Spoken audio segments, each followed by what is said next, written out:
Alex sat in the cold blue glow of the steel chamber, monitors projecting their indecision between camera views outside the small compound. Each switch depicted the bright white of lunar sands under floodlight, and the unrelenting black of the empty space above. Life in the small research station was simply dark, oppressively quiet, and with nothing but the clicks of recording equipment, inconsistent hums from computer systems, and faint. The sharp noise from down the hall pierced the envelope of sound that had wrapped Alec in the monitoring room, and the startle had his heart thumping in his throat.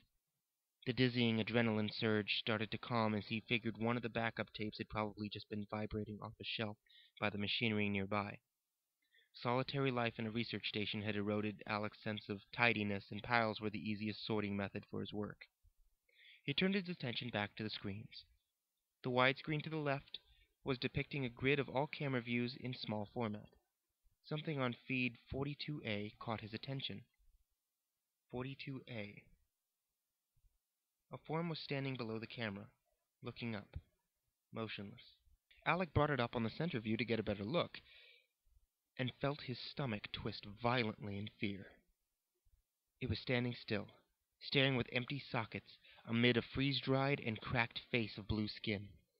It was morbidly recognizable, just enough facial features of his late assistant to make him remember the accident, the airlock seal, and the guilt, the attempt to bury the evidence, and the endless solitude that had resulted. The tilt, obscenely fatal in its arrangement, was due to a neck fracture that had been sustained when the compartment depressurized. The eyes had burst or shriveled with the change. Alec was never sure. He didn't want to think about it when he had put on his suit and driven the corpse out into the dunes, the direction faced by the camera 42A. He had looked at the flash-frozen skin and abhorred shapes from the pressure change as little as possible. But now he was staring right into the same grotesque death that had decided to come back. Why? And why was the body just standing there, staring, so emotionless, so frozen? Frozen?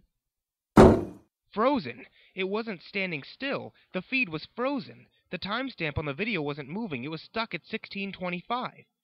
Alec's fears and mind raced as he looked to the right to check the current clock. 16:40.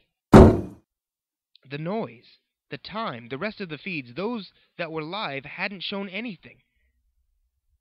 Alec began to panic. There was an airlock near 42A, one of a pair. The sister airlock had been his assistant's coffin. He brought up the access logs, noting with dread that all access keypads had been left active, as there was never anything to keep out. No one knew codes but the two researchers. 1628. Access granted. Login S. Richards. Inside. It had gained entry 12 minutes ago. No, wait, not inside, breathed Alex with a limited relief. There was no subsequent entry for the inner door. It was still in the airlock. The noise must be it beating on the door. He knew he had to engage the manual lock just to keep it out. Maybe it would leave. Summoning up any shred of courage that he could manage, Alex stepped out of the monitoring room and turned to face the sterile metalled hallway that ended at the twin airlocks. The black sheen of the thick internal security barrier covered the left entry, while the functional right door sat uncovered, naked and foreboding. The frosted, thick plexiglass portal was empty. No hollow eyes, no broken neck, no blue flaky skin staring back at him like with the camera. Just silence and solitude. The silence. The staccato death knell had stopped. Unsure of what this meant, Alec walked toward the door, an undecided pace between hurriedly reaching the locking mechanism and freezing in place with fear. Every step expecting the face, that horrid, cold, unliving face, bent at the wrong angle to appear in the dark, transparent circle of the door. He finally reached the door panel and with unsteady hands engaged the manual lock.